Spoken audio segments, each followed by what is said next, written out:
Hello friends, welcome to my YouTube channel invest my way. आज हम लोग जानेंगे और डिस्कस करेंगे बालू फोर्ज इंडस्ट्रीज लिमिटेड के बारे में। ये जो स्टॉक है, क्या इस स्टॉक को हमें अपने पोर्टफोलियो में रखना है या नहीं रखना है, कि आने वाले समय में कैसे ये हमें रिटर्न्स बना के दे सकता है, वो हम लोग जानेंगे इस वीडियो में। तो सबसे पहले इस कंपनी का नाम देख सकते हैं, बालू फोर्ज इंडस्ट्रीज लिमिटेड। और इसका मार्केट कैपिटल अगर देखा जाए तो 7,231 करोड़ की ये कंपनी है।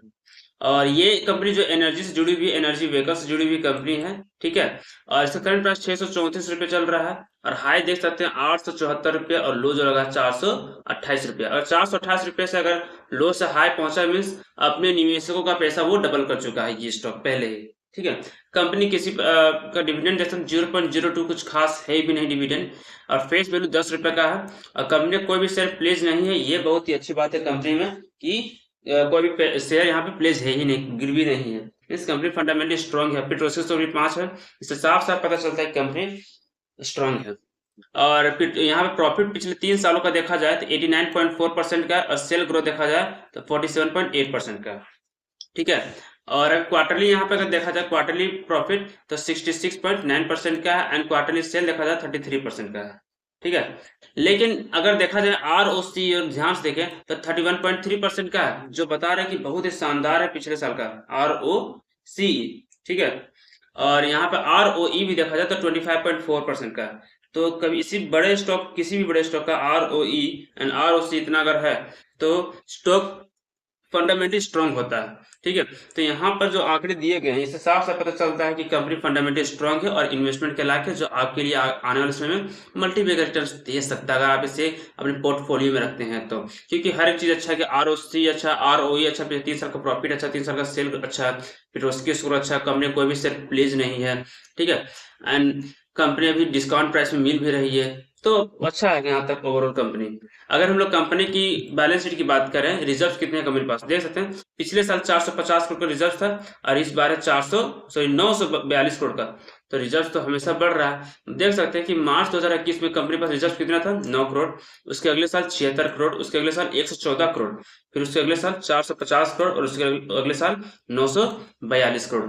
तो कंपनी का रिजर्व जो है वो शानदार है, ठीक है। और कंपनी का लगातार रिजर्व्स बढ़ रहा है, ये बहुत अच्छी बात है। और कर्ज अगर ध्यान से देखा जाए तो पिछले साल कितना था, 49 करोड़ का, और इस साल कितना है, 40 करोड़ का। तो ये अच्छी बात है कि कंपनी का कर्ज वो है, कंपनी घटा रही है, ठीक है।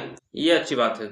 और कंपनी का टोटल एसेट कितना था, 712 करोड़, और अभी है 1252 करोड़ का। तो ओवरऑल जान लीजिए कंपनी का जो एसेट है वो शानदार है, बढ़ भी रहा है, ठीक है। और कंपनी का कर्ज भी बहुत ही कम है। कंपनी 1200 करोड़ से कभी भी उसको चुका सकती है, इसलिए कंपनी के लिए कोई बड़ा चीज है ही नहीं, ठीक है।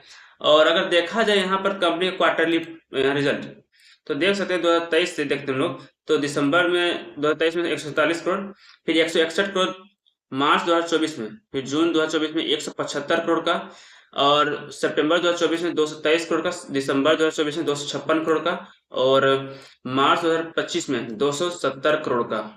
तो जून 2025 थोड़ा सा यहाँ पे तो कम हुआ है जून में, लेकिन पिछले हर साल अगर देखा जाए ध्यान से, तो हर साल हर क्वार्टरली में इसका जो बढ़ा है सेल।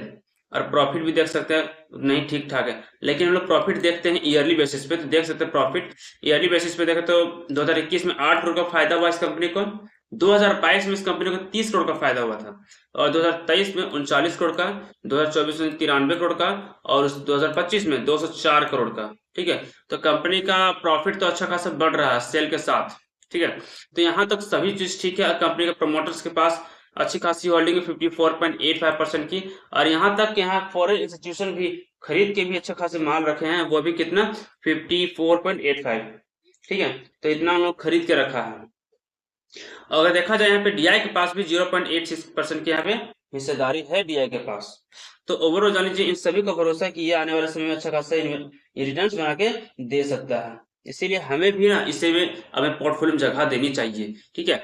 अगर जान लीजिए कि टेक्निकली कैसा है वो भी हम लोग समझ लेते हैं, लेकिन कंपनी जो है फंडामेंटली स्ट्रांग है और वो इन्वेस्टमेंट के लायक है, ठीक है।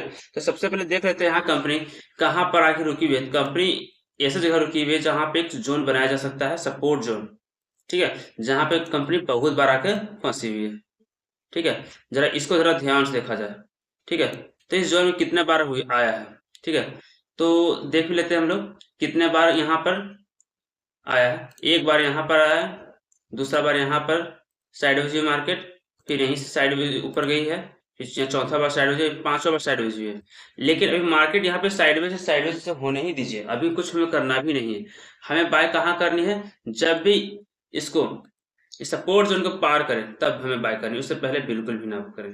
ठीक है, तो हमें बाय करना है इसके ऊपर 703 रुपए में, इससे पहले बिल्कुल भी ना करें। क्योंकि 703 रुपए में इसलिए मैं कर रहा हूँ क्योंकि यहीं तक स्टॉक बहुत बार आके गिर चुका है। इसके ऊपर जब जाएगा 703 रुपए में हमें बाय करके चलनी है, अभी बिल्कुल भी नहीं, क्योंकि ये एक बहुत बड़ा रेंज में ऊपर नीचे हो रहा है। इसका आपको बेनिफिट नहीं मिलेगा। ठीक है, आपको बेनिफिट नहीं मिलेगा, बहुत बड़ा रेंज में ही ऊपर नीचे हो रहा है ये स्टॉक, इसलिए आप इसे होल्ड करके रखें। ठीक है, और अगर आपके पास है तो होल्ड करें, अगर नए निवेशक है तो 703 रुपए के ऊपर ही हमें बाय कर चलना चाहिए। और बाय हम लोग करते हैं तो हमारा जो फर्स्ट टारगेट होगा, 739 रुपए का, और जो सेकेंड टारगेट जो होगा हमारा 785 रुपए का। ठीक है, ये दो टारगेट आसानी से अचीव होते दिखेंगे अगर जब हम लोग यहाँ पर 703 रुपए में एंट्री मारेंगे। तो उससे पहले एंट्री ना करें, वरना आपका स्टॉक एक ही रेंज में फंसा रहेगा। ठीक है, अगर मेरी जानकारी अच्छी लगी हो तो मेरे चैनल को लाइक और सब्सक्राइब करना बिल्कुल भी ना भूलें। Thank you.